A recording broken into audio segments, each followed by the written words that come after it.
पहले बीटेड का एग्जाम हम लोग को करवा दिया जाए किसी भी हाल में। हम लोग जैसे एस्टेट का आयोजन अब करवाया गया है और सिर्फ बीटेड का। अब बीटेड के लिए हल्ला करने से क्या होगा दोस्तों, ये जो अभी बहाली आ रही है 6 to 8 की, उसमें डिले हो जाएगा। डिले होगा, फिर इलेक्शन का टाइम आ जाएगा, फिर आप लोग ऐसे ही खाली हाथ ताली बजाते रहिएगा, यानी कि बीएड वालों का हाथ कुछ नहीं लगेगा, ना ही 1 to 5 में, ना ही 6 to 8 में।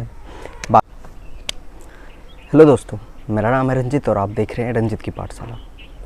चलिए दोस्तों, आज हम बात करने वाले हैं बीटेड से रिलेटेड ज़्यादातर, कि बीटेड से रिलेटेड ये बातें करेंगे कि अभी जो है कि इसको लेकर धरना प्रदर्शन हो रहा है कि बीटेड को कराया जाए, फिर से कराया जाए। अगर स्टेट कराया जा सकता है इतनी जल्दबाजी में, तो बीटेड को भी कराया जाए। तो चीज़ें हम लोग शुरू से समझेंगे कि दोस्तों आखिर ये बातें निकल कर कहाँ से आ रही है और सीटेट से भी रिलेटेड बात करेंगे कि क्यों इस चीज़ के लिए हल्ला किया जा रहा है। और हमने कुछ सर्वे भी करवाया था, इससे भी रिलेटेड बात करेंगे कि कितने लोग बीटेड के सपोर्ट में हैं, कितने लोग सीटेट के सपोर्ट में हैं। तो चलिए दोस्तों, हम लोग शुरू से बातें स्टार्ट करते हैं। तो दोस्तों, बातें शुरू होती है बीपीएससी ट्री को लेकर, यानी कि फ़र्स्ट टाइम जब प्राथमिक के लिए लिया गया, यानी कि बहाली तो वैसे 1 से लेकर 12 तक का आया था, लेकिन 6 to 8 का बहाली नहीं आया था बीच में। तो अगर दोस्तों बहाली नहीं आया था तो जितने भी बीएड वाले अभ्यर्थी थे उन्होंने प्राइमरी में अप्लाई किया था, जिससे सीटेट पेपर 1 जो पास हैं, ठीक है। और बिहार गवर्नमेंट को ये इतना पता था कि ये बीएड वाले बाहर जाएंगे, फिर भी उन्होंने उनका भी एग्ज़ाम कराया। ये बातें अगर चाहते वो लोग उनका एग्ज़ाम ना कराते और उसी समय जो है कि सीट को 6 to 8 की सीट के लिए गिन लेते और उसका एग्ज़ाम करा दिया जा सकता था। लेकिन बिहार सरकार ने ऐसा नहीं किया, शायद वो अपना ज़्यादा डोज नहीं लेना चाहते थे काम का। तो उन्होंने क्या किया, सभी का एग्ज़ाम इसमें करा दिया 1 to 5 में। और उसमें भी बिहार सरकार ने क्या हुआ, डोमिसाइल नीति जो लागू था इसमें, उसको बाहर कर दिया गया।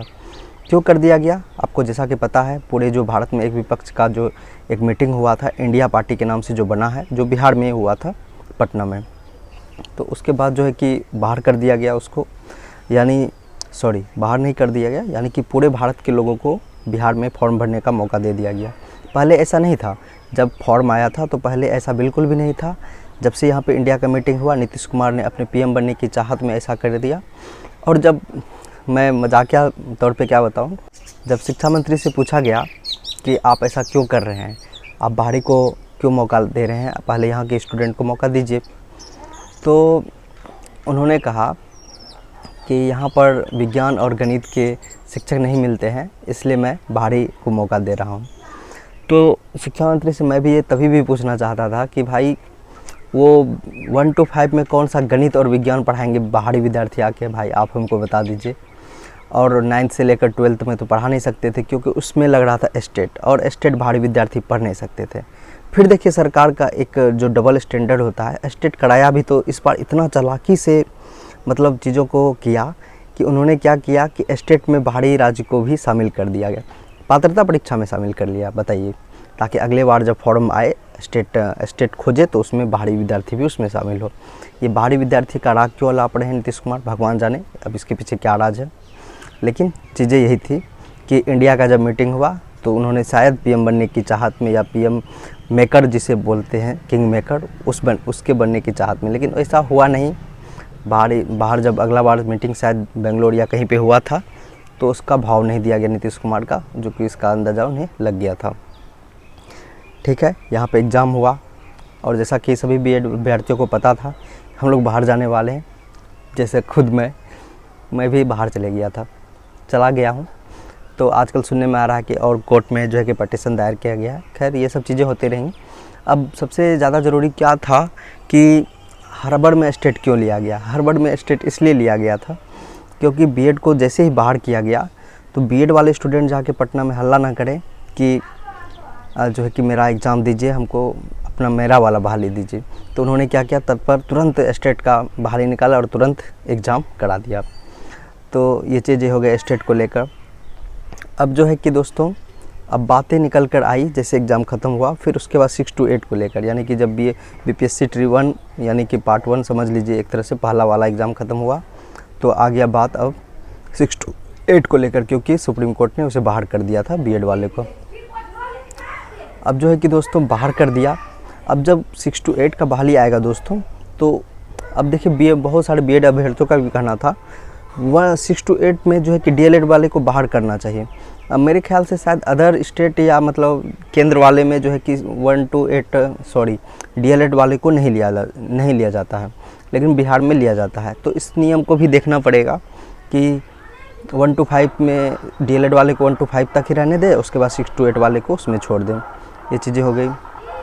अब दोस्तों आते हैं बीटेड को लेकर। सीटेट का रिज़ल्ट आ गया दोस्तों। सीटेट का रिज़ल्ट ऐसा आया कि अच्छों को पानी पिला दिया। जो पहले से पास हैं वो तो पास हैं ही। खैर जो अच्छे विद्यार्थी हैं, क्षमता वाले विद्यार्थी हैं, वो कोई भी हाल में पास होंगे ही होंगे, क्योंकि कोई पहाड़ नहीं तोड़ना पड़ता है इसमें। जैसा कि 2 सब्जेक्ट होता है, आपको पता ही है कि जो पैसेज वाले होते हैं उसमें आसान होता है। लैंग्वेज 1 और लैंग्वेज 2 जो चूज करना पड़ता है, ये तो समझ लीजिए कि आपके लिए नंबर वाइज होता है। उसके बाद एक होता है CDP। इतना आसान होता है। अगर आप किसी भी टॉपर का स्टूडेंट का उठा के देख लें, टॉपर क्या किसी भी पासिंग स्टूडेंट का उठा के देख लें, हिंदी का जो लैंग्वेज पेपर होता है उससे ज़्यादा मार्क्स उसका CDP में आया हुआ होता है। क्यों आया हुआ होता है? गहन पकड़ होता है उसका CDP पे, इसलिए आया हुआ होता है। अब बचते हैं 60 नंबर के SST। मैं पेपर 2 का बात कर रहा हूँ, सीटेट का पेपर 2 का बात कर रहा हूँ। उसमें आपको नंबर लाने पड़ेंगे थोड़े बहुत, तभी आप पेपर यानी कि पेपर 2 को पास कर पाएंगे। बिहार में इस बार BPSC ट्री 1 में जो है कि 75 पर भी लिया जाएगा। उसके बाद जो है कि लेकिन जो है कि जो सेंट्रल के अनुसार से तो भाई 82 चाहिए OBC को, उसके बाद जनरल को 90 चाहिए, ऐसा कुछ है। तो हुआ क्या, रिज़ल्ट ऐसा आया, तगड़ा आया कि अत्यधिक लोगों को फेल कर दिया गया। फेल क्या कर दिया, वो लोग क्वालिफाइंग मार्क्स नहीं ला पाए। ठीक है, नहीं ला पाए। तो अब जो है कि BPSC का ट्री का 2.0 जिसे हम लोग बोल रहे हैं वो आने वाला है। सीटेट में स्टूडेंट फेल हो गए पेपर 2 में, अब क्या करेंगे? तो अब उनके दिमाग में खुरपात जागा। खुरपात क्या जागा, उन्होंने वो बोर्ड पकड़ा, उसके बाद चले गए पटना कि भाई हमको बीटेड कराइए।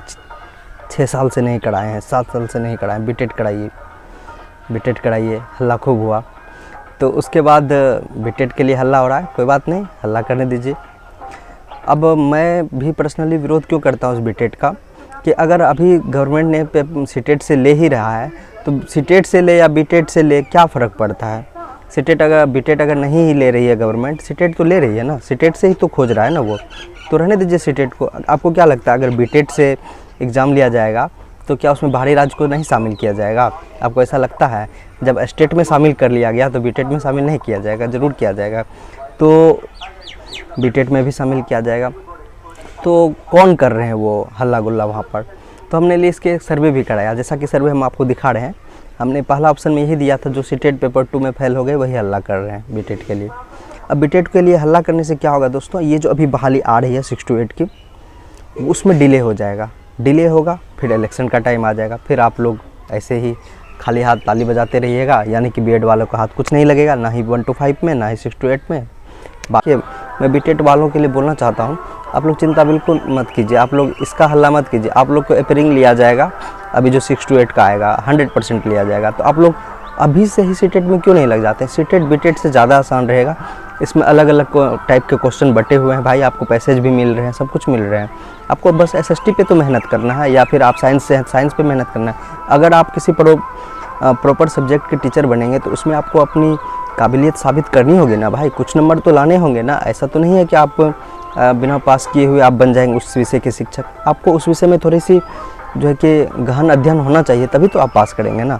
अब कहेंगे कि नहीं मैं कुछ नहीं करूँगा और बस जो है आपको टीचर का जॉब भी लेना, ऐसा संभव है? ऐसा नहीं है दोस्तों। तो एक तो ये बात हो गई। तो इसलिए जो बीटेड के लिए हल्ला करें भाई, आप अभी से सीटेट का पढ़ना शुरू करो और 1-2 महीने में ख़त्म कर दो। सीटेट में दोस्तों मैं बताता हूँ, ज़्यादा कुछ भी नहीं है। अगर आप लोग अच्छे से मेहनत करेंगे ना, 100% पास होंगे। बस आपको negative take word, positive take word, ये सब को पकड़ना और ऑप्शन को पकड़ना सीख लीजिए। अगर आप ऑप्शन को पकड़ना सीख लेंगे ना, कि ऑप्शन को छांटना कैसे है, ये नहीं होगा, ये थोड़ा गलत लग रहा है, ये गलत, परफेक्ट जो होगा वो आपको ऑटोमेटिक दिखने लगेगा भाई। और इस आप 50 क्वेश्चन में तो ज़रूर कर सकते हैं, ऐसा होता है। बाकी तो अपनी जानकारी है, अपना आपको जो है समझ को विकसित करना होगा, क्वेश्चन बैंक बनाइए, ये सब चीज़ें करिए, देखिए 100% होगा। इसलिए बीटेड वाले हल्ला ना करें, आप लोग इस बहाली को आने दें और होने दीजिए एग्ज़ाम। उसके बाद आप लोग अपेयरिंग में मौका मिलेगा। सीटेट पेपर 2 वाले को आप लोग सीटेट भी निकालिए, वो BPSC 2 भी निकालिए, देखिए फिर जॉब होगा, 100% होगा। क्योंकि इस बार ज़्यादा कंपटीशन आप एक दूसरे से नहीं करेंगे, आप अपने अपने सब्जेक्ट में ही कंपटीशन करेंगे ना, तो इसलिए ज़्यादा चिंता करने की ज़रूरत नहीं है।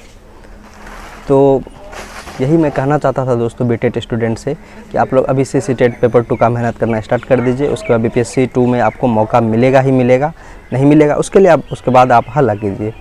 मिलते हैं दोस्तों नेक्स्ट वीडियो में, धन्यवाद।